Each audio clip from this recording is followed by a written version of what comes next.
இருட்டில் அந்த கடிகாரத்தின் சிவப்பு நிற எண்கள் பயமுறுத்துவது போல மின்னின. கார்த்திக் பெருமூச்சு விட்டுக்கொண்டு அதை தன் தலையணைக்கு அடியில் மறைத்து வைத்தான். ஐயோ, நான் ஏன் இதை திருடினேன் என்று அவன் வருத்தப்பட்டான். கார்த்திக்கிடம் இதற்கு முன்பு கடிகாரம் இருந்ததே இல்லை.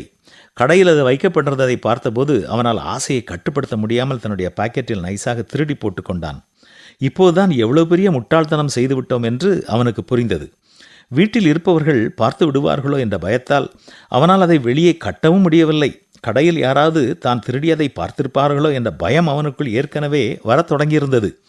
விடிந்தால் எல்லாம் சரியாகிவிடும் என்று அவன் நினைத்தான். ஆனால் மறுநாள் பள்ளிக்கு செல்லும்போது யாரோ தன்னை பின்தொடர்வது போன்ற உணர்வு அவனுக்கு 2 முறை ஏற்பட்டது.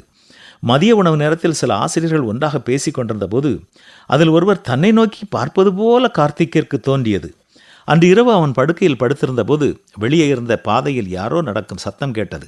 யாரது என்ற பயந்த குரலில் கார்த்திக் மெதுவாக கேட்டான். கதவு திறந்தது. கார்த்திக்கின் அப்பா உள்ளே வந்தார். நான் தண்ணீர் குடிப்பதற்காக எழுந்தேன் மகனே, எல்லாம் நலம்தானே என்று கேட்டார். அவ்வளவுதான். கார்த்திக்கின் மன உறுதி உடைந்து போனது. அது என் மேல் டிராயரில் இருக்கிறது, நீங்களே அதை எடுத்துக்கொள்ளுங்கள் என்று கதறி அழுதான். கார்த்திக் நடந்த எல்லாவற்றையும் தன் அப்பாவிடம் கொட்டி தீர்த்தான்.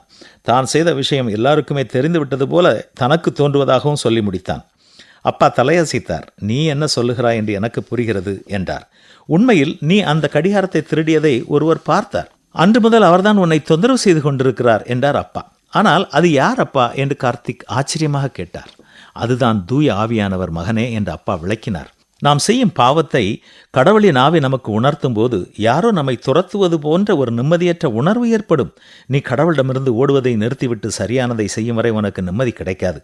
அதனால் கார்த்திகை முழங்காலிட்டு கடவுளிடம் தன் தவறுக்காக மன்னிப்பு கேட்டான். அடுத்த நாளே அந்த கடிகாரத்தை திரும்ப கொண்டு போய் கொடுத்து விடவும் அதனால் வரும் விளைவுகளை சந்திக்கவும் அவன் முடிவு செய்தான்.